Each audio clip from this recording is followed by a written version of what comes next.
সাকিব ভাই থেকে এখনো ও ধরনের কোনো অ্যাপ্রোচ আমরা পাইনি, যেহেতু ওনার মুভি বের হয়েছে এবং আমরা সবাই এইটার প্রমোশন নিয়ে ব্যস্ত। বাট দেখা যাক কি হয়, সেটা পরের নিউজে আসবে। বাট এতটুকু বলতে পারি, সাকিব ভাই আমাদের মাঝে আসবে এবং মুভি দেখতে আসবে, আপনারা খুব শীঘ্রই ওনাকে পাবেন। ওনার সাথে আমার খুব প্রফেশনাল সম্পর্ক এবং কাজের জায়গাটাতে ওনার সাথে আমার কাজ নিয়ে ছাড়া কোনো কিছু নিয়ে কথা হয়নি, কোনো কিছু নিয়ে না।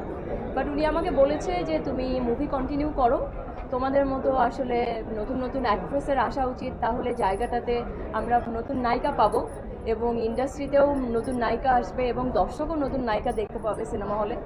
এবং সেটা আমার জন্য অনেক ইন্সপায়ারিং লেগেছে যে এত সিনিয়র একজন আর্টিস্ট এবং এত বড় একটা জায়গা বিলং করে এবং সেই জায়গা থেকে আমাকে বলেছে, এটা আমার কাছে ভীষণ ইন্সপায়ারিং লেগেছে এবং আমি অবশ্যই ওনার কথা শুনবো এবং মানুষের কথা শুনবো এবং দর্শকের কথা শুনবো এবং আমি ভালো ভালো মুভি দেওয়ার চেষ্টা করবো ফিউচারে।